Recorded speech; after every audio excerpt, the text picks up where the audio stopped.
جناب حسن مہدی فہمی صاحب نے اور ان کی بیٹیوں نے اور جملہ اہل خاندان نے۔ مجلس کا آغاز حضرات تلاوت کلام ربانی سے ہوگا۔ تلاوت کے فرائض انجام دیں گے محترم قاری ندیم نجفی صاحب۔ پیش خوانی کے فرائض انجام دیں گے بین الاقوامی شہرت یافتہ شاعر جناب منظر بھوپالی صاحب، اور مجلس کو خطاب فرمائیں گے حجت الاسلام علی جناب مولانا سید علی رضا رضوی صاحب مقیم حال لندن۔ مومن آپ سے گزارش ہے کہ مولانا سید علی رضا رضوی صاحب کی صحت کے لیے ضرور دعا کریں، اور یہ بڑی خدمت انجام دے رہے ہیں۔ پروردگار ان کے علم میں اور اضافہ کرے، ان کو مزید صحت دے، اور اسی طرح سے خدمت معصومین، خدمت اہل بیت علیہ السلام کرتے رہیں۔ آئیے حضرات اب ہم باقاعدہ طور پر مجلس کا آغاز تلاوت کلام پاک سے کرتے ہیں، اور گزارش کرتے ہیں محترم قاری ندیم نجفی صاحب سے کہ وہ تلاوت کلام ربانی سے مجلس کا آغاز فرمائیں۔ اللهم صل على محمد وآل محمد۔ اعوذ باللہ من الشیطان اللعین الرجیم۔ بسم اللہ الرحمن الرحیم۔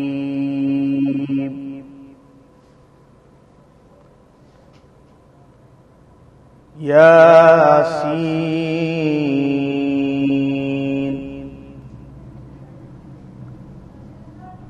والقرآن الحکیم إنك لمن المرسلين على صراط مستقيم۔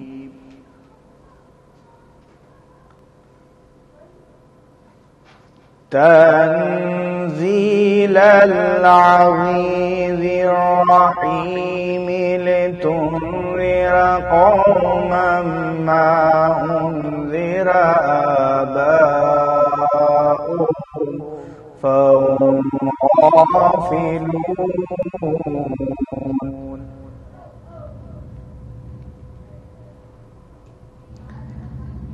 لقد حق القول على أكثرهم فهم لا يؤمنون۔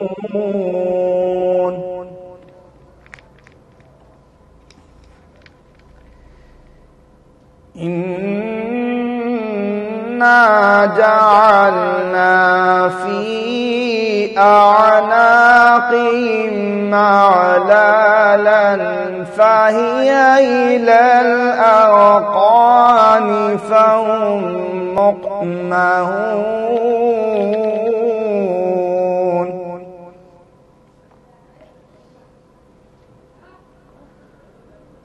وجعلنا من بين أيديهم سدا ومن خلفهم سدا فأغشيناهم فهم لا يبصرون۔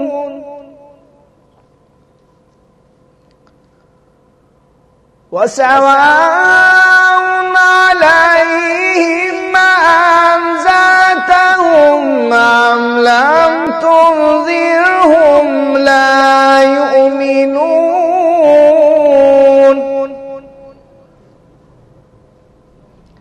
إنما تنذر من اتبع الذكر وخشي الرحمن بالغيب فبشره بمغفرة وأجر كريم۔ إنا نحن نحيي الموتى ونكتب ما قدموا وآثارهم وكل شيء أحصيناه في إمام مبين۔ وكل شيء أحصيناه في إمام مبين وكل شيء أحصيناه في إمام مبين صدق الله العلي العظيم وصدق رسول النبي الكريم وصدق شهداء كربلاء والصديقين اللهم ارزقنا زيارة قبر الحسين وفي الآخرة شفاعة الحسين اللهم اكتبنا في زوار الحسين واجعلنا من باكين من عزاء الحسين اللهم اشرنا بلاء الحسين اللهم اشرنا في زمرة الحسين اللهم ادخلنا الجنة باب الحسين عليه السلام برحمتك يا ارحم الراحمين اللهم صل على محمد وآل محمد. حضرات، میرے کرم فرما اور میرے بھائی محترم سراج مہدی صاحب جو ہم سب کے رہنما بھی ہیں، ان کی والدہ کی برسی کی مجلس کے موقع پر میری جانب سے بھی خراج عقیدت پیش کر رہا ہوں. مجھے حکم ہے کہ چند شعر پیش کروں. میں چند شعر آپ تمام حضرات کی نظر کر رہا ہوں، ملاحظہ فرمائیے گا. پکاری زینب مضطر اٹھو اٹھو بھیا، پکاری زینب مضطر اٹھو اٹھو بھیا،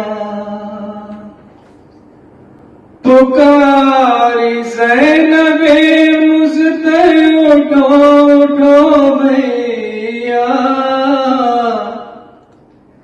لینے چھینے چادر اٹھو اٹھو بھیا، لینے چھینے چادر اٹھو بھیا.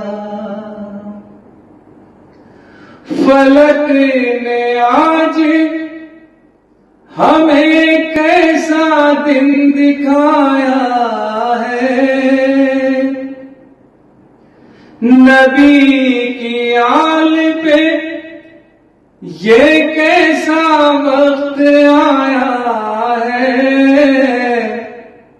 حرم ہے آج کھلے سر اٹھو اٹھو بھیا، پکاری زینب مضطر اٹھو اٹھو بھیا. ستم کے دشت میں اہل حرم اکیلے ہیں، سلگتے خیموں میں اس سمت ہم اکیلے ہیں، ادھر ہے ظلم کا لشکر اٹھو اٹھو بھیا، پکاری زینب مضطر اٹھو اٹھو بھیا. ناج قاسم عباس ہے نہ اکبر ہے، ناج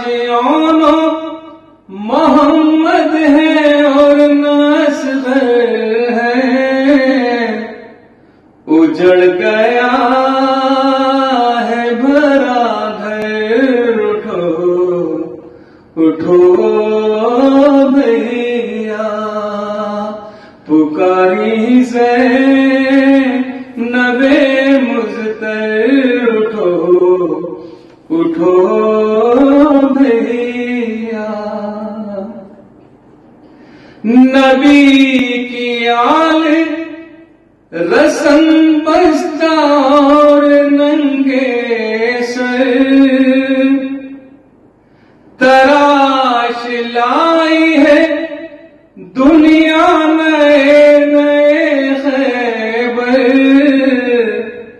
تم ہی ہو وارث حیدر اٹھو اٹھو بھیا پکاری زینب مضطر اٹھو اٹھو بھیا چچا سے پانی منگانے کی ضد بھی بھول گئی سکینہ نہر پہ جانے کی ضد بھی بھول گئی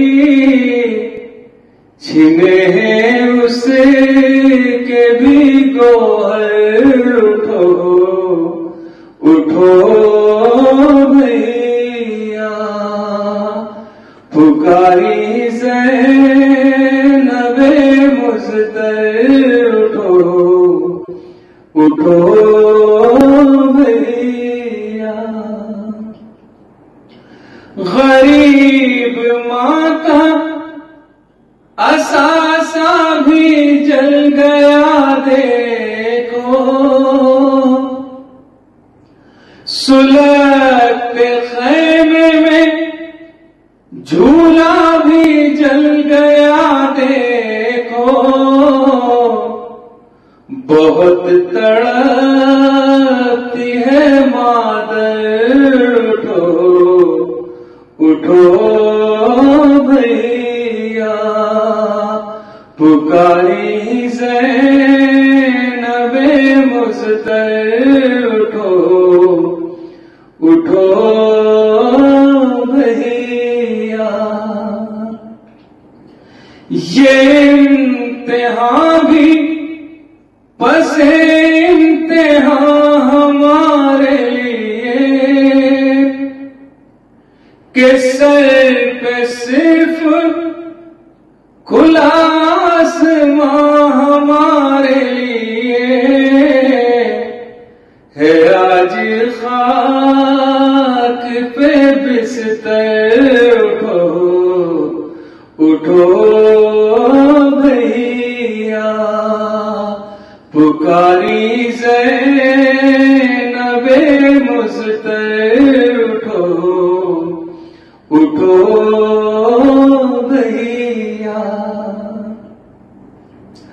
ہر ایک گام پہ سجاد لڑکھڑاتے ہیں مگر انہیں بھی یہ ظالم بہت ستاتے ہیں برے ہیں فوج کے تیور اٹھو اٹھو بھیا پکاری زینب مضطر اٹھو اٹھو بھیا لینے چھینے چادر اٹھو اٹھو بھیا لینے چھینے چادر اٹھو اٹھو بھیا اعوذ باللہ من الشیطان الرجیم بسم اللہ الرحمن الرحیم الحمد للہ الذی نور قلوب العارفین بنور معرفتہ واثبت فؤاد انبیائہ و اولیائہ بقصص الانبیاء والمرسلین واکمل ایمان المسلمین والمؤمنین بولایت علی امیر المؤمنین علیہ السلام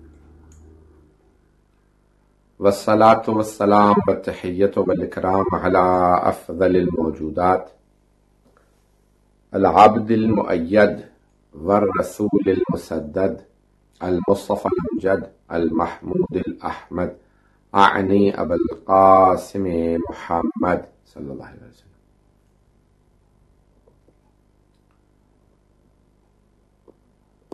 وعلى روحه ونفسه وسهره ووسيه سيد الأتقياء والأصفياء مولى الموالي إمام المتقين علي بن أبي طالب عليه الصلاة والسلام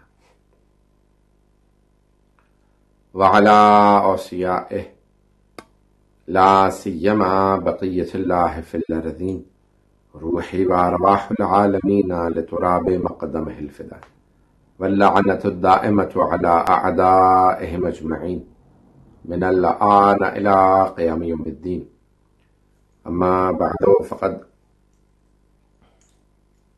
قال الله بسم الله الرحمن وقضى ربك ألا صدق الله العلي العظيم اللهم صل على محمد وآل محمد. تیسری برسی ہے مرحومہ مغفورہ حسن باندھی بی بی کی بنت سید یوسف حسین زوجہ مرحوم سید ولایت حسین زیدی. تو ایک سورہ فاتحہ اور 3 مرتبہ سورہ اخلاص کی تلاوت فرما دیں گے تمام مؤمنین و مؤمنات جو مجلس سن رہے ہیں مرحومہ حسن باندھی بی بی کے لیے. الفاتحہ. بسم اللہ الرحمن الرحیم الحمد للہ رب العالمین الرحمن الرحیم مالک یوم الدین ایاک نعبد و ایاک نستعین اهدنا الصراط المستقیم صراط الذین انعمت علیہم غیر المغضوب علیہم ولا الضالین. بسم اللہ الرحمن الرحیم قل هو اللہ احد اللہ الصمد لم یلد ولم یولد ولم یکن له کفوا احد. بسم الله الرحمن الرحیم قل هو الله احد الله الصمد لم يلد ولم يولد ولم يكن له كفوا احد. بسم الله الرحمن الرحیم قل هو الله احد الله الصمد لم يلد ولم يولد ولم يكن له كفوا احد. اللهم صل على. خدا مرحومہ کے درجات بلند فرمائے. ان کے فرزند سے سراج مہدی صاحب نے ان کی 6 ماہ کی مجلس کے لیے بھی مجھے ہندوستان دعوت دی تھی اور میں ایک ہی بار ہندوستان اب تک آ سکا اور وہ مرحومہ کی 6 ماہی کی مجلس کے سلسلے میں تھا. ان کی اب تیسری برسی ہے. ماں ایک ایسی شے ہے کہ جس کو اللہ سبحانہ و تعالیٰ نے اپنی محبت کا مظہر بنایا ہے اور ممکن ہی نہیں ہے کہ کوئی آدمی دنیا میں آیا ہو بغیر ماں کے. تو اللہ سبحانہ و تعالیٰ نے جب اپنی بھی محبت کی مثال دی تو ماں کی محبت سے، کیونکہ اس نے محبتیں دلوں میں ڈالی ہیں اس لیے وہ جانتا ہے کہ کس کو کتنی محبت ہے. تو ہماری جو مائیں ہیں ان کے دلوں میں عجیب و غریب ہماری محبت ہے. اور خداوند متعال نے قرآن کریم کی اس آیت میں کہ وَقَضَىٰ رَبُّكَ أَلَّا تَعْبُدُوا إِلَّا إِيَّاهُ وَبِالْوَالِدَيْنِ إِحْسَانًا، ظاہراً یہ سورہ بنی اسرائیل کی آیت کہ جسے سورہ اسراء بھی کہا جاتا ہے کہ خداوند متعال فرماتا ہے کہ اور اللہ کا حتمی فیصلہ یہ ہے کہ کسی کی عبادت نہ کی جائے سوائے اس کے، الا ایاہ، یعنی اللہ نے کہا بلکہ کہا اس کی عبادت کی. اللہ نے حتمی فیصلہ کیا کہ سوائے اس کی عبادت کے کسی کی عبادت نہ کی جائے. وَبِالْوَالِدَيْنِ إِحْسَانًا، اور فوراً بعد اللہ نے جو حکم دیا وہ کہا کہ اور اپنے والدین کے ساتھ حسن سلوک کرو. یہاں اردو والا یہ احسان نہیں ہے کہ ہم کہیں کہ اللہ سبحانہ و تعالیٰ فرما رہا ہے کہ اپنے والدین کے ساتھ احسان کرو، کیونکہ احسان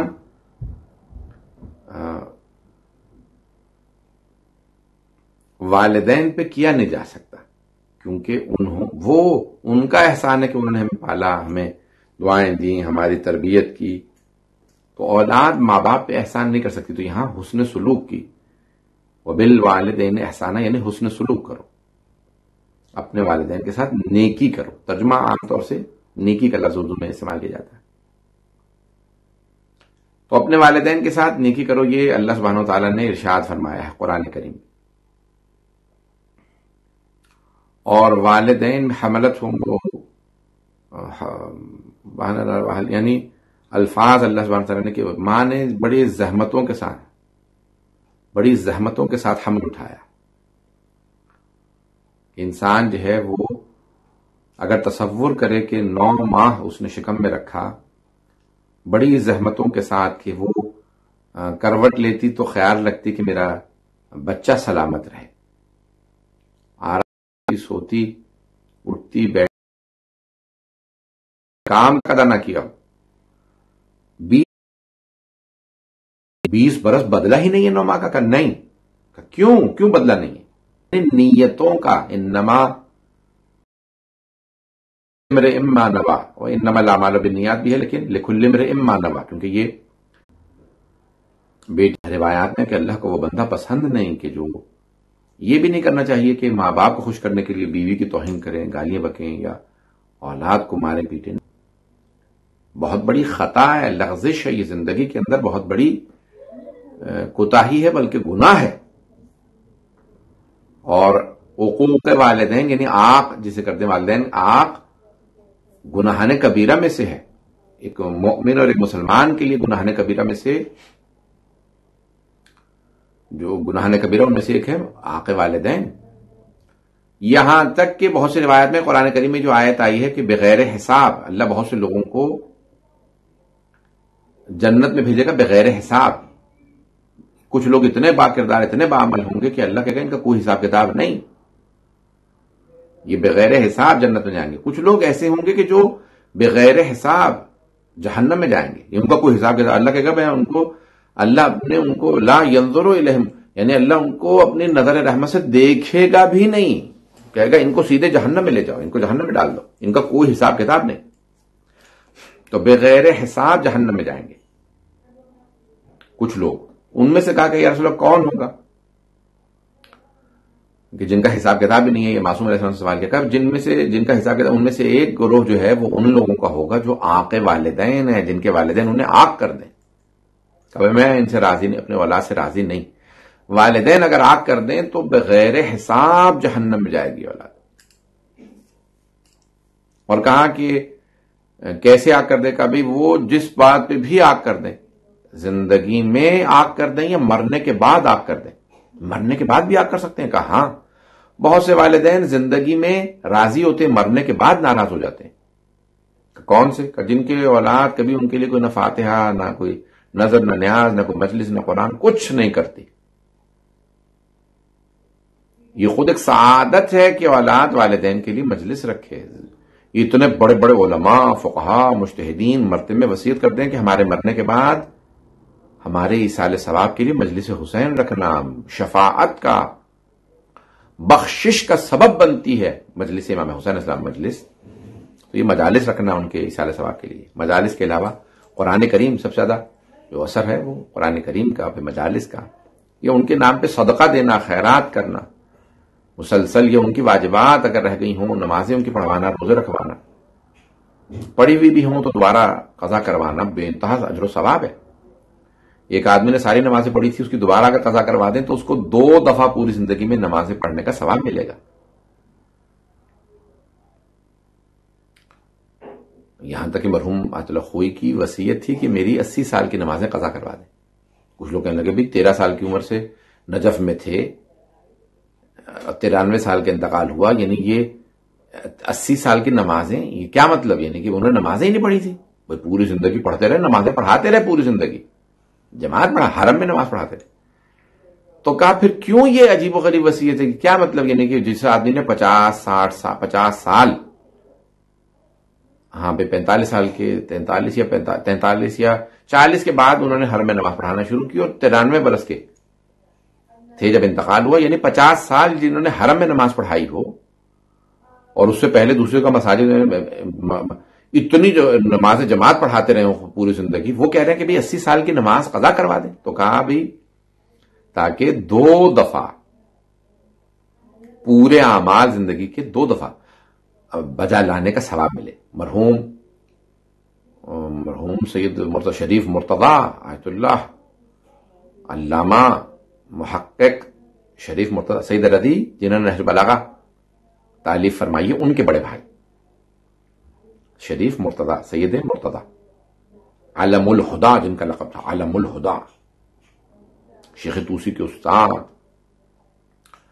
کاظمین میں ان کی قبر ہے، وہاں امام موسیٰ کاظم علیہ السلام کی 4تھی نسل میں 4 واسطوں سے امام موسیٰ کاظم علیہ السلام کے نسل میں ہے.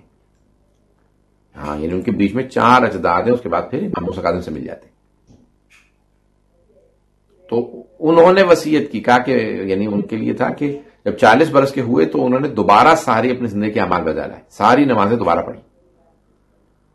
پڑھنا شروع کر دی، یعنی مکمل کی. پھر 50 برس کے ہوئے تو پھر دوبارہ ساری زندگی کی نمازیں قضا کی. پھر جب 60 برس کے ہوئے تو پھر دوبارہ ساری نمازیں قضا کی. یعنی پڑھتے تھے، واجب ادا کر رہے تھے اور 3 دفعہ قضا کی. اور 70 یا 80 برس کے سے انتقال ہوا تقریباً، یعنی 4 مرتبہ اپنے زندگی کے سارے اعمال بجا لائے تھے. ایک تو ویسے ہی ریگولر پڑھتے تھے بچپنے سے 7-8 برس 9 برس کی عمر سے، اور 3 دفعہ قضا کی ساری نمازیں. اور پھر جب انتقال کر رہے تھے تو کہا 70 برس کی میری نمازیں پڑھوا دینا. 80 برس کے سے انتقال ہوا تو ان سے کہا کہ یہ آپ اتنی دفعہ خود قضا کر چکے، اتنی ساری زندگی آپ نے کبھی 7 برس کی عمر سے 7 سال کے تھے جب سے نماز آپ نے قضا نہیں کی، اور پھر کہہ رہے ہیں آپ 70 برس کی. کہا میں اتنی محبت کرتا ہوں نماز سے کہ چاہتا ہوں کہ مجھے 5 دفعہ ساری نمازیں پڑھنے کا ثواب ملے. تو یہ اتنی زیادہ اتنی محبت یہ اپنے والدین کے اعمال انہوں نے کیے بھی ہیں، تو دوبارہ پڑھوانا ان کو دگنا ثواب ملے گا. کسی عالم سے پڑھوا دیں، کسی طالب علم جو قم میں نجف میں یا کوئی عالم دین کو ہندوستان میں کہیں پہ بھی، پاکستان میں کہیں پہ بھی کوئی عالم دین ہو سے کہ بھی وہ عالم دین جو بہت سے لوگ اجارے پہ نمازیں پڑھتے ہیں، بیچارے بہت سے غریب ہوتے ہیں، فقیر ہوتے ہیں، ان کا گزر بسر کھانا پینا چلتا ہی یہ اجارے کی نمازوں سے، جنہیں پیسے لیتے ہیں اور لوگوں کی نمازیں پڑھتے ہیں. تو دوبارہ پڑھوا دینا، دوبارہ یہ اعمال کروانا، ان کا بہت زیادہ اجر و ثواب ہے. خصوصاً پیسے والے لوگ جو ہیں اگر وہ پڑھوائیں گے تو غریبوں کی مدد بھی ہوگی اور وہ والدین کو ثواب بھی ملے گا. تو والدین کے لیے کچھ نہ کچھ کرتے رہیں.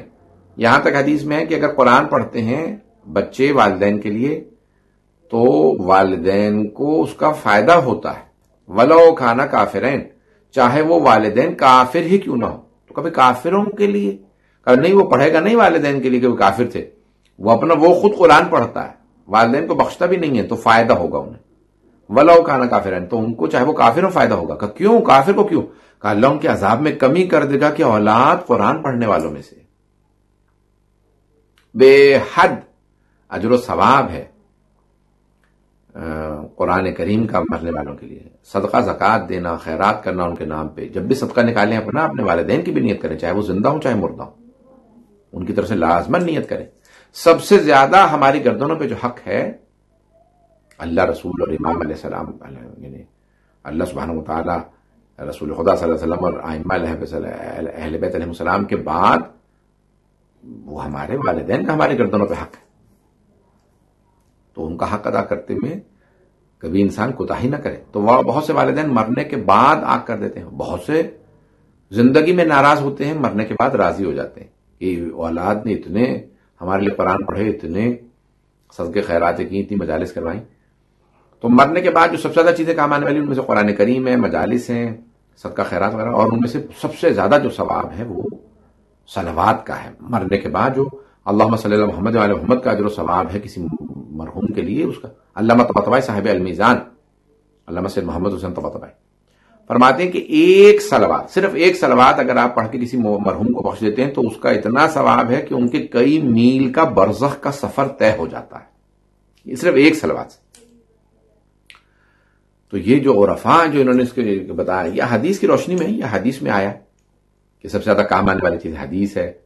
رسول اسلام صلی اللہ علیہ وسلم کی حضرت حمزہ کے متعلق کہ میں نے اپنے چچا سے سوال کیا کہ چچا آپ کو مرنے کے بعد کون سی چیز سب سے زیادہ کام آئے؟ تو حضرت حمزہ شہادت کے بعد جب رسول خدا کے خواب میں آئے، دارالسلام فی رؤیت المنام حاجی نوری کی صاحب مستدرک الوسائل، انہی کی کتاب ہے دارالسلام، 4 جلدوں میں. تو اس میں خواب انہوں نے رسول خدا صلی اللہ علیہ وسلم سے بیان کیا کہ انہوں نے خواب دیکھا. کہا میں نے اپنے چچا حمزہ کو خواب میں دیکھا. تو حضرت حمزہ نے فرمایا کہ مرنے کے بعد یا رسول اللہ، یعنی شہادت کے بعد کہ انسان جب دنیا سے چلا جائے تو شہید ہو یا مر جائے، ہے تو چلا تو گیا نا دنیا سے.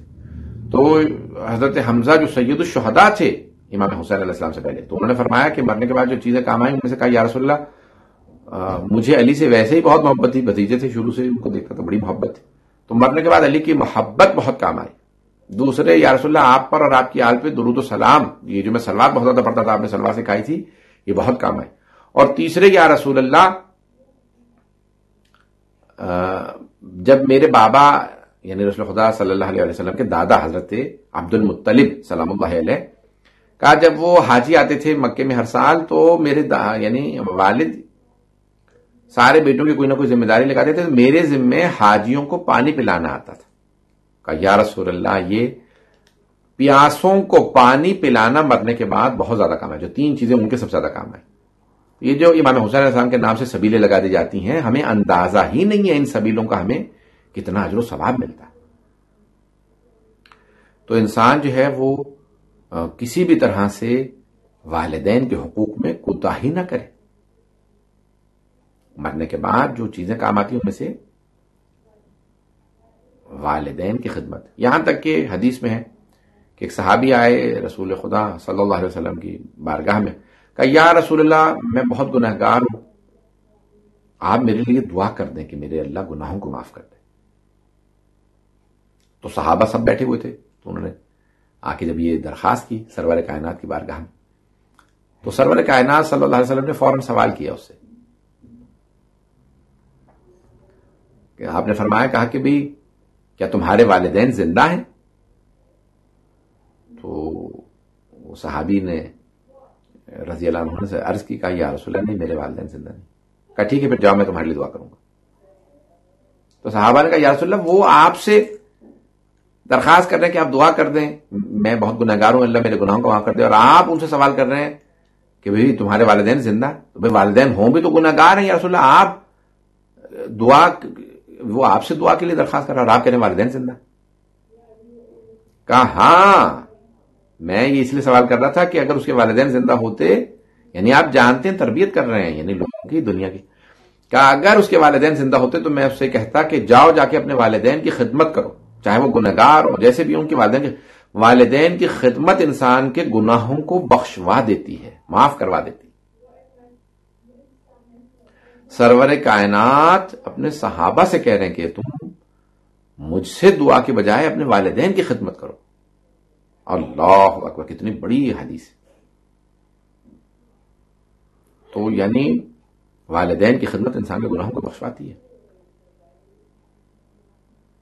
شیخ عباس قمی نے منازل الاخرہ میں ایک روایت درج کی ہے، فرماتے ہیں کہ ایک صحابی نے آ کے کہا یا رسول اللہ آپ کے فلاں صحابی جو جوان سال تھے، یعنی جوان سے مراد یعنی زیادہ ایج نہیں تھی، جوان یعنی احادیث میں کی روشنی میں زیادہ 40 سے جو کم ہے اس کو جوان کہا جاتا ہے.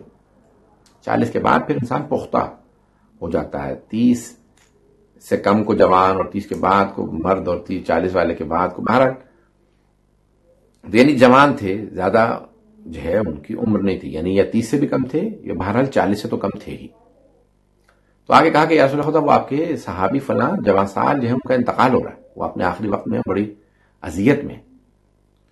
تو اکثر رسول خدا صلی اللہ علیہ وسلم کی عادت تھی کہ اگر کسی کے متعلق کہتے تھے ان کا انتقال ہو رہا ہے تو آپ ان کے سکرات موت یا سکرات الموت کے وقت یا جان کنی کی حالت میں فوراً آپ آ جایا کرتے تھے اس کے بالین پہ، اس کے مرنے کے وقت. تو آپ نے کہا چلو ان کے پاس چلتے ہیں. تو آپ تشریف لائے اور آنے کے بعد آپ نے یعنی اجازت لیے، گھر میں آئے اور آنے کے بعد دیکھا لوگ جمع ہیں. تو آپ اس کی اپنے صحابی کے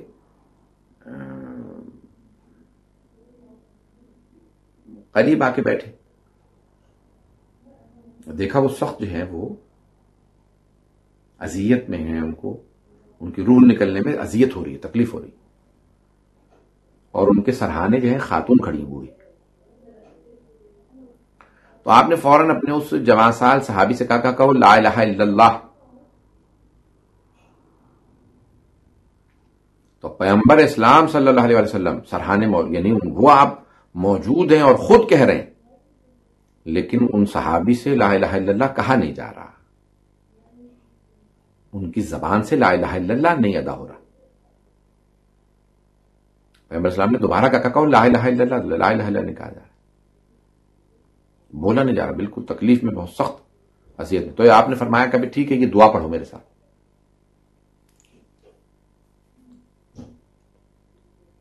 اور دعا سے پہلے آپ نے اس خاتون سے سوال کیا کہ بھائی کیا اس کی ماں زندہ ہے؟ دیکھیں ہمارے لیے کتنا بڑا درس ہے پیغمبر اسلام کا. جانتے ہیں ماں اس کی، کیا اس کی ماں زندہ ہے؟ کہا ہاں میں اس کی ماں.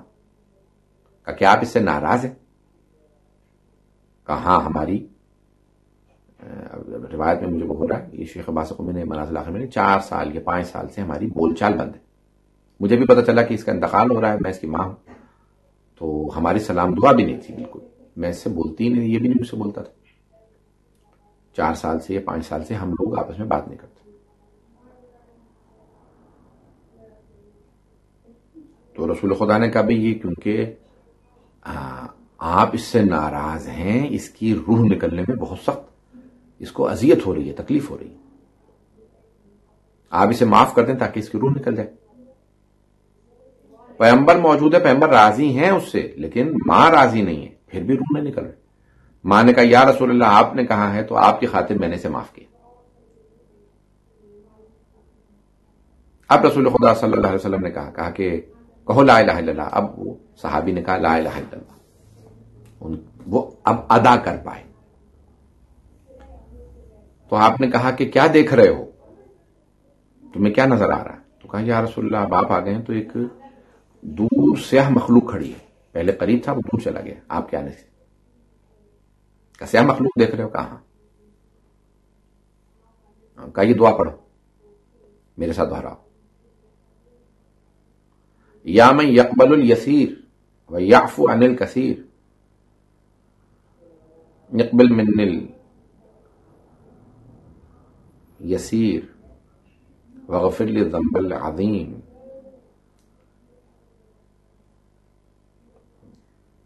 اے چھوٹے چھوٹے اعمال کو قبول کرنے والے اور بڑے بڑے گناہوں کو معاف کرنے والے، میرے چھوٹے سے اعمال قبول فرما لے اور میری بڑے بڑے گناہ معاف فرما دے. تو وہ صحابی انہوں نے یہ جملے دہرائے اور یہ دعا پڑھی. جب دعا پڑھی تو پیغمبر اسلام صلی اللہ علیہ وسلم نے فرمایا کہ اب کیا دیکھ رہے ہو؟ کہا یا رسول اللہ اب وہ جو سیاہ مخلوق تھی وہ دور اور دور چلی گئی، لیکن وہ ایک نورانی مخلوق ہے جو قریب آ گئی. کہا ابھی بھی سیاہ مخلوق دیکھ رہے ہو؟ کہاں؟ کہا دوبارہ دوہراؤ اس دعا کو. دوبارہ دہرائے. کہا اب وہ سیاہ مخلوق نظر نہیں آ رہی. کہا وہ شیطان تھا، وہ چلا گیا. یہ جو نورانی مخلوق دیکھ رہے ہو یہ فرشتے. اسی میں ان کا انتقال ہو گیا صحابی کا. یعنی اگر پیغمبر اسلام صلی اللہ علیہ وسلم یعنی اللہ اور رسول کا بھی ماننے والا ہے، اہل بیت کا بھی ماننے والا ہے، اگر ماں باپ کو راضی نہ کرے تو اسے موت کے وقت اذیت ہوتی ہے، تکلیف ہوتی ہے. تو احادیث میں ہے کہ 3 لوگوں کی موت میں سخت اذیت ہوتی ہے. ایک حاکم، حکمران یا کوئی بھی ذمہ دار یا مسئول کہ جس کے رعیت میں یا اس کے ماتحت جو لوگ ہوں سے راضی نہ ہو. دوسرا وہ آدمی کہ جس نے یتیموں کا حق مارا ہو، اس کو موت کے وقت بڑی اذیت ہوتی ہے. اور تیسرا وہ کہ جس کے والدین اس سے راضی نہ ہوں. ان 3 طبقات کو موت کے وقت اذیت ہوتی ہے، شدید تکلیف میں جاتے ہیں. تو ماں باپ کو راضی کرنے سے، ان کی خدمت کرنے سے انسان کی موت کے وقت روح بہت آسانی سے نکلتی ہے. موت کے وقت اسے وہ آرام سے دنیا سے جاتا ہے. تو بہرحال یہ مختلف کیفیات ہیں جو انسان پہ طاری ہوتی ہیں، اور موت سب کو آنی ہے، موت برحق ہے. جب احمد مرسل نہ رہے کون رہے گا؟ تو یہ انسان کو بھولنا نہیں چاہیے کہ ہم سب کو جانا ہے دنیا سے. پیدا ہوئی جن کے لیے دنیا وہ کہاں ہے. تو یہ انسان یاد رکھے کہ یہ دیکھیں مجمع جب ہوتا ہے سامنے تو مجلس انسان اور انداز سے پڑھتا ہے اور مجلس پڑھنا آسان ہو جاتی ہے. اور یہ کیمرے کے سامنے مجلس جو ہے وہ آپ سب کے لیے میں ادا کر رہا ہوں کہ مرحومہ کی یہ 15 صفر کو برسی ہے، تیسری. تو ہم 15 صفر کو یہ مجلس آپ کی خدمت میں پیش کر رہے ہیں. لیکن آپ یعنی جب مجمع سامنے نہ ہو تو بڑا پڑھنا ہی مشکل ہو جاتا ہے. تو خداوند متعال نے ہمیں ترغیب دلائی ہے کہ اپنے والدین کو راضی کریں، ان کے لیے اعمال بجا لائیں، ان کے لیے مجالس کریں. نہ ہی کر سکتے تو گھر پہ خود ہی، آج کل تو اتنی مجالس آن لائن موجود ہیں، کوئی بھی مجلس لگا لیں، خود گھر والے بیٹھ جائیں اور اہتمام کریں اور خود مجلس کر لیں اور ان کے لیے نظر دلا دیں. کوئی کھانا جو اپنا کھانے لگے ہیں اسی پہ سادہ سے کھانے پہ نظر دلا دیں. ان کی روحیں شاد ہو جائیں کہ ہمارے نام پہ ہمارے بچوں نے مجلس کی ہے، ہمارے لیے فاتحہ کی نظر کی ہمارے لیے. تو یہ چھوٹے چھوٹے اعمال ہیں. شب جمعہ میں ہر شب جمعہ کوشش کریں کہ والدین کے گھر میں فاتحہ دلائیں، ان کی روحیں شاد ہوں گی. روایات میں ہے کہ ہر شب جمعہ والدین گھر آ جاتے ہیں، ان کی روحیں گھر آتی ہیں، دیکھتی ہیں ہمارے بچے ہمارے لیے فاتحہ پڑھتے ہیں کہ نہیں. اور ماں باپ اگر دیکھتا ہے کہ مغرب کے بعد بیٹھا رہے، عصر سے لے کے مغرب کے بعد پھر کہتا ہے چلو یہ ہمیں بھول چکے ہیں. ماں کہتی نہیں شاید یہ ہمیں یاد کر لیں، شاید ایک فاتحہ کی محتاج ہے ہم، ایک فاتحہ ہمیں دے دیں. اور ماں کئی مرتبہ کہتی ہے میرے بچوں تمہاری ایک نیند کی خاطر میں بعض اوقات پوری پوری رات تڑپتی رہی، اب میں تمہاری ایک فاتحہ کی محتاج ہوں، مجھے یاد کر لو. تو ہر شب جمعہ کم از کم ماں باپ کے لیے فاتحہ پڑھ دیں، انہیں یاد کریں. یہ اعمال یہ کو حتی مجلس میں جا رہے ہیں، نماز میں جا رہے ہیں، واجب نماز کے لیے جا رہے ہیں، نیت کر کے گھر سے چلیں کہ میں اپنے والدین کی نیابت میں جا رہا ہوں. مسجد جانا، جا کے نماز پڑھنا واجب نہیں ہے. تو انسان جب مسجد جا رہا ہے تو اس کا مسجد جانے کا، امام بارگاہ جا رہا ہے، مجلس میں جا رہا ہے، مجلس میں جانے کا ثواب اس میں شریک، آپ کو تو ثواب ملے گا ہی، آپ کو تو ثواب میں کمی نہیں آئے گی. ان کو بھی شریک کر لیں گے تو ان کی روحیں خوش ہو جائیں گی، انہیں ثواب مل جائے گا. تو انسان جس قدر ہو سکے والدین کو اپنے یاد رکھے، ان کو ان کے اجر و ثواب کے لیے کچھ نہ کچھ کرتا رہے، ان کی روحیں خوش ہو جائیں گی. انسان کوتاہی نہ کرے اپنی زندگی میں، اپنے والدین کے اعمال کے لیے کچھ نہ کچھ کرتا رہے. انسان خطا کا پتلا ہے، ہم سب گنہگار لوگ ہیں. اللہ نے معصومین بنائے ہیں جو خطاؤں سے پاک ہیں، لغزشوں سے پاک ہیں. گناہ تو دور کی بات ہے، وہ خطا سے بھی پاک ہے، سہو و نسیان سے پاک ہے. باقی سب لوگ گنہگار ہیں، خطا کار ہیں. تو جس قدر ہو سکے سب کو کوئی یہ نہ کہے. اللہ نے اسی لیے سب کے عیبوں پہ، گناہوں پہ پردے ڈالے ہیں تاکہ کوئی بھی کسی دوسرے کے گناہ کو دیکھنے سے اس سے متنفر نہ ہو جائے، دور نہ ہو جائے. وہ ستار العیوب ہے، عیبوں کو چھپانے والا. ساتر نہیں، ستار العیوب. ساتر یعنی جو ایک مرتبہ یا کبھی کبھی پردہ ڈال دے. ستار جو مسلسل پردے ڈالتا ہے. ہم بعض اوقات کوئی ایسا گناہ کر دیتے ہیں کہ اس کی رحمت جو ہے وہ پھر ہمارے گناہوں کو فاش کر دیتی ہے. تو وہ اس کے گناہوں کو یعنی انسان کسی کے بھی گناہوں کو بخشوانے کے لیے اللہ سے مسلسل جو ہے وہ مغفرت طلب کرتا رہے، استغفار کرتا رہے، توبہ کرتا رہے کہ پروردگارا کسی کے اس کے گناہوں کو معاف کر دے، اس کے گناہوں کو. دوسروں کے لیے انسان دعا کرتا ہے تو اس کے اپنے گناہ معاف ہوتے ہیں. دوسروں کے عیبوں پہ پردے ڈالتا ہے، اس کے اپنے عیبوں پہ اللہ، کسی کے ایک عیب پہ پردے ڈالو اللہ 10 عیب چھپائے گا. تو بہرحال والدین کے جس قدر ہو سکے، اور ماں تو عجیب و غریب ہے. بس میں آخری روایت پیش کر رہا ہوں، اس کے بعد پھر چند جملے مسائل کے کہ بنی اسرائیل کے 2 ساتھ سفر کر رہے تھے کہ اچانک عجیب و غریب ایک بارش ہونے لگی، ایک طوفان چلنے لگا. وہ تینوں اپنی جان بچانے کے لیے فوراً ایک غار میں چھپ گئے. غار میں اندر گئے تو اچانک پتھر جیسے لڑکنے لگتے ہیں پہاڑوں سے. تو ایک پتھر جو ہے وہ کہیں ان کے غار کے دہانے پہ آ کے رک گیا. تینوں بہت سخت پریشان ہوئے. طوفان جیسے ہی رکا تو وہ فوراً جا کے اس پتھر کو تینوں مل کے دھکیلنے لگے کہ غار کے سامنے سے پتھر ہم ہٹا دیں. دیکھا کہ نہیں، پتھر بہت وزنی ہے، بہت بڑا پتھر ہے. اب تینوں مایوس ہو گئے کہ اب یہ غار کا دہانہ کھل نہیں سکے گا جب تک اسے کوئی اور نہ ہٹائے. تو ان میں سے تینوں میں سے ایک بہت سمجھدار تھا. اس نے کہا بھی دیکھو، دھکیلنے کی کوشش کرو، اسے ہٹانے کی کوشش کرو.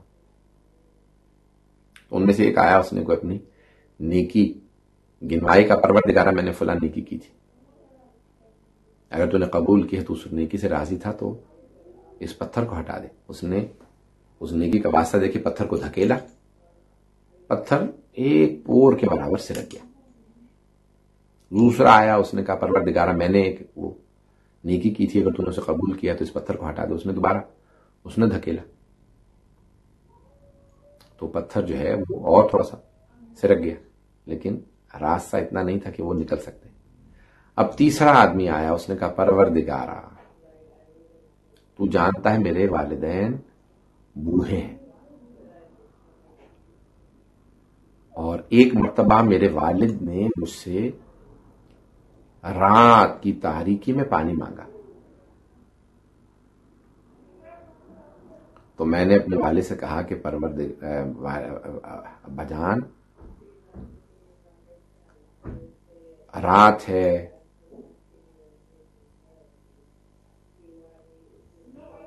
بارش ہو رہی ہے، کنواں دور ہے. اس زمانے میں نل نہیں تھے گھروں میں جیسے آج کل پانی کا انتظام ہوتا ہے، پانی باہر سے لانا پڑتا تھا، گھر میں پانی نہیں تھا. تو اس نے کہا کہ بھئی کنواں دور ہے، اگر آپ صبح کا انتظار کر لیں تو یہ بارش رک جائے گی، میں آپ کو پانی لا دوں گا. کہا نہیں، مجھے اسی وقت پیاس لگی، ابھی پانی لا کے دو. کہا پروردگارہ تو جانتا ہے کہ میں رات کی اس تاریکی میں سخت بارش میں کنویں تک گیا، پانی لے کے واپس آیا بڑی زحمتوں کے ساتھ، اور جب واپس پہنچا تو دیکھا میرے والد سو گئے. پروردگارہ تو جانتا ہے میں پوری رات پانی لے کے کھڑا رہا، نہ جانے کب میرے والد کی آنکھ کھل جائے. پروردگارہ اگر اس نیکی کو تو نے میری پسند فرمایا اور قبول کیا ہے تو اس پتھر کو ہٹا دے. اس نے ایک مرتبہ یہ کہنے کے بعد پتھر کو دھکیلا، پتھر لڑکتا ہوا پہاڑ سے نیچے گر گیا. یعنی والدین کے ساتھ نیکی اللہ کو سب سے زیادہ پسند ہے کہ کوئی انسان نیکی کرے والدین کے ساتھ. تو آئیں اپنے اپنے والدین کی خدمت کریں، ان کے ساتھ محبت سے پیش آئیں، ادب سے پیش آئیں، ان کو کوئی اذیت نہ کریں، اور اگر وہ دنیا سے رخصت ہو گئے جس قدر ہو سکے ان کے لیے نیکیاں کریں، ان کو یاد کریں. مجھے اب تک یاد ہے میں جب چھماہی کی مجلس میں آیا اور اس وقت جب فاتحہ کے لیے امام بارگاہ کے اندر گیا تو مرحومہ کے بیٹے بیٹیاں بہت تڑپ کر کے رو رہے تھے. ماں بزرگ بھی ہو تو اولاد کو کبھی بھولتی نہیں. ہر انسان ماں باپ سے محبت کرتا ہے، لیکن بعض اولادیں وہ والدین کی آنکھوں کی ٹھنڈک بن جاتی ہیں، ان کے ذہن کی رونق اور ان کے دل کی ایک ایسی آسائش بن جاتی ہیں کہ وہ والدین، بعض اولادیں ایسی ہوتی ہیں کہ جو ان کی لمبی زندگی کا سبب بنتی ہیں. وہ اپنے والدین کے ساتھ نیکی سے پیش آتے ہیں، بہن بھائیوں کے ساتھ نیکی کرتے ہیں. تو ایسے بنے کہ والدین آپ کو جب دیکھیں تو ٹھنڈک محسوس کریں. تاریخ میں بہت سی مائیں ایسی گزری ہیں جنہوں نے اولاد سے بے حد محبت کا اظہار کیا اور اولاد کو اتنا چاہا ہے کہ کوئی آدمی تصور نہیں کر سکتا. لیکن اس کے باوجود بھی اولاد کو اگر قربان کرنے کی نوبت آئی تو ایسی ماؤں نے اولاد قربان کر دی۔ آپ سمجھ گئے ہوں گے سب کہ میرا کس طرف اشارہ ہے۔ تاریخ میں کوئی ماں رباب ہے کہ جو حضرت علی اصغر کو امام حسین پہ قربان کر دے۔ ہمیشہ ماں باپ چاہتے ہیں ہم اولاد پہ قربان ہوں، لیکن بعض اوقات اولاد ماں باپ پہ قربان ہوتی ہے۔ اگر ماں باپ معصوم ہو تو اولاد پہ ان پہ قربان ہونا ہوتا ہے۔ امام حسین علیہ السلام اتنے عظیم ہیں، امام ہیں، معصوم ہیں، حجت خدا ہیں، اور وہ خود بھی جانتے ہیں، ایسا نہیں کہ وہ نہیں جانتے تھے، تو انہیں معلوم ہے کہ ہمارے بیٹوں کو ہم پہ قربان ہونا۔ تو جناب رباب نے اپنا بیٹا جناب علی اصغر اپنے شوہر پہ نہیں بلکہ امام وقت پہ قربان کیا۔ جناب لیلا انہوں نے جناب علی اکبر جیسا بیٹا امام حسین پہ قربان کیا کہ جب وہ اجازت مانگنے آئے تو کہا ماں اجازت ہے، تو جناب لیلا نے منع نہیں کیا۔ مرحوم سید مرتضی برقعی نے 24 مستند حوالے دیے حضرت لیلا کے کربلا میں موجود ہونے پہ۔ تو ایک مرتبہ کہا جناب اکبر علیہ السلام نے اماں آپ راضی ہیں، مجھے اجازت ہے، میں میدان کارزار میں جانا چاہتا ہوں۔ تو جہاد واجب ہے، اور ایک بار امام وقت اس کے نبی اور معصوم اس جہاد کے بانی ہوں تو اس پہ جان دینا واجب ہے۔ تو جناب اکبر علیہ السلام نے کہا اماں آپ راضی ہیں؟ تو جناب لیلا نے منع نہیں کیا، بڑے ڈھکے چھپے الفاظ میں کہا میرے لال میرا آپ کے بغیر گزارا نہیں ہے علی اکبر، میں آپ کے بغیر جی نہیں سکوں گی۔ اگر جوان بیٹا دیر سے گھر آئے نا تو ماں کتنی مرتبہ دروازے پہ جاتی، نہ جانے میرا لال کہاں رہ گیا۔ اور اگر جوان بیٹا ماں سے مرنے کی اجازت مانگ رہا ہو تو سوچئے ماں پہ کیا گزر رہی ہوگی۔ تو ایک مرتبہ جناب اکبر علیہ السلام نے کہا ماں اب میں آپ سے اجازت نہیں مانگوں گا، لیکن صرف اتنا عرض کرنا چاہتا ہوں کہ اماں اگر روز قیامت میری دادی فاطمہ الزہرا نے آپ سے سوال کر لیا لیلا میرا حسین تو مارا گیا تھا، تم نے اپنے علی اکبر کو روک لیا تھا، اماں کیا جواب دیجیے گا میری دادی زہرا کو؟ تو ایک مرتبہ جناب لیلا نے کہا علی اکبر آپ نے مجھے بہت بڑا درس دے دیا بیٹا، میں سمجھ گئی آپ کے بابا کا مقام آپ سے زیادہ ہے، علی اکبر میری طرف سے اجازت ہے۔ بڑی بڑی یہ باعظمت مائیں ہیں، ایک اور ماں ہے اس ماں کا نام زینب کبریٰ ہے، انہوں نے اپنے دونوں بیٹوں کو خود ترغیب دلایا، کہا میرے شیرو اے اونو محمد آپ میں شیروں کا خون ہے، آپ لوگ حیدر کرار کے نواسے ہیں، آپ لوگ جعفر طیار کے پوتے ہیں، آپ میں شیروں کا خون ہے، میرے لال میرے بیٹو کل جب جنگ کے لیے جانا تو اگر جنگ کرتے ہوئے فرات تک پہنچ بھی جانا تو میرے شیرو پانی نہ پینا، ماموں کے بچے بڑے پیاسے ہیں۔ عجیب مائیں ہیں یہ میدان کربلا کی مائیں بڑی باعظمت مائیں ہیں۔ ہر ماں اپنے لال کو قربانی کے لیے آمادہ کر رہی ہے۔ میرے شیرو جب جناب سید الشہداء پہ قربان ہونے کے لیے جانا تو اس طرح سے جنگ کرنا کہ اگر ہو سکے تو ماموں کے دشمن نمبر 7 کو مار دینا۔ ایک اور ماں ہے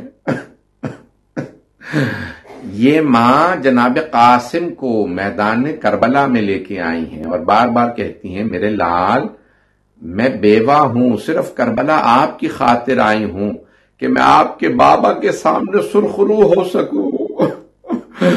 آپ کے بابا کی وصیت تھی کہ جب میرا بھائی حسین کربلا جائے تو قاسم کو ساتھ ضرور بھیجنا۔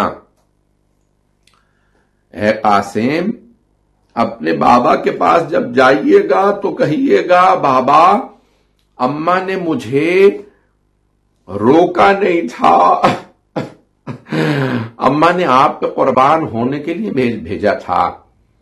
بس بے قاسم اپنے بابا کو بہشت میں جب جانا تو میرا سلام کہنا مجھے اماں نے اپنے چچا پہ قربان ہونے کے لیے بھیجا تھا. بس بھائی میں نے تمام کر دیا. 2 جملے اور زحمت دوں. آج ایک مومن نے اپنے والدہ کی برسی کی مجلس کا اہتمام کیا ہے. میں 2 جملے پیش کروں. ایک اور ماں ہے جو کربلا میں نہیں ہے. یہ مدینے میں ہیں لیکن انہوں نے 4 بیٹوں کو کربلا بھیج دیا.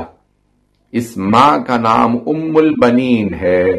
جناب ام البنین نے 4 بیٹے تھے، 4 کو کربلا بھیجا اور پھر کہا میرے شیرو ہے، میرے عباس ہے، عبداللہ ہے، جعفر ہے، عثمان، اس طرح سے اپنی جان قربان کرنا حسین پہ. اگر جنگ کی نوبت آئے کہ میں تمہارے بابا علی کے سامنے سرخرو ہو جاؤں، میں جناب سیدہ کے سامنے. جب جناب ام البنین کو خبر ملی نا کہ ان کے سارے بیٹے 4 بیٹے کربلا میں مارے گئے، تو بی بی نے ایک مرتبہ جنت البقیع جا کے اپنے 4 بیٹوں کے نام سے ایک قبر بنائی. کہا یہ میرے 4 بیٹوں کی قبریں ہیں. ایک مرتبہ بی بی نے رو کے کہا میرے شیرو میں تم پہ گریہ نہیں کروں گی کیونکہ تمہاری ماں زندہ ہے، میں صرف اپنے مولا حسین پہ گریہ کروں گی. پھر بی بی اپنے ہاتھ سے ایک 5ویں قبر بناتی، کہتی یہ میرے مولا حسین کی قبر ہے. کہتی مولا میں آپ پہ گریہ کروں گی کیونکہ آپ کی ماں موجود نہیں ہے. بی بی بہت روتی اور پھر رو کے مرثیہ پڑھتی، یہاں تک کہ مروان جیسا پتھر دن ملعون وہ پوچھنے پہ مجبور ہوتا یہ کون سی بی بی ہے جو ایسے رو رہی ہیں کہ سارے مدینے والے رو رہے ہیں. جناب ام البنین مرثیہ پڑھتی، پوچھتی او کربلا سے آنے والوں مجھے اتنا بتا دو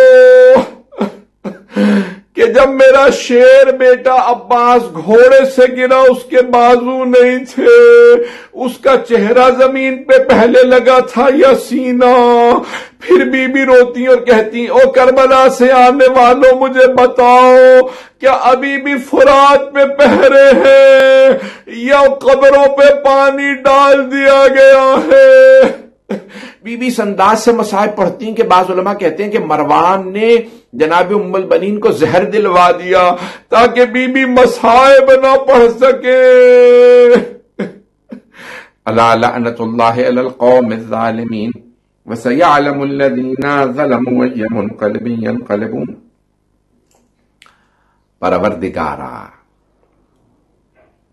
ہمارے تمام مرحومین کی مغفرت فرما. آج ایک مومن نے اپنی والدہ کی سال ثواب کی برسی کی مجلس رکھی ہے. پروردگار مرحومہ حسن باندھی بی بی کے درجات بلند فرما، ان کی قبر کو منور فرما، ہم سب کے تمام مرحومین کی مغفرت فرما. پروردگارہ تو جواز اپنے عزت و جلال کا، تو جواز شہداء کربلا کا، امام زمانہ علیہ السلام کا ظہور دیکھنا ہمیں نصیب فرما. دشمنان اہل بیت کو نیست و نابود فرما، داعش و طالبان کو، آل سعود کو غارت فرما، مؤمنین کی حفاظت فرما، ہمارے مقامات مقدسہ کی حفاظت فرما. جنت البقیع دوبارہ تعمیر ہوتا دیکھنا نصیب فرما. دنیا کے حالات خراب ہیں، تمام مومنات کے جان مال عزت آبرو کی حفاظت فرما. بے اولادوں کو اولاد عنایت فرما، اولاد والوں کی اولاد کو نیک و صالح بنا.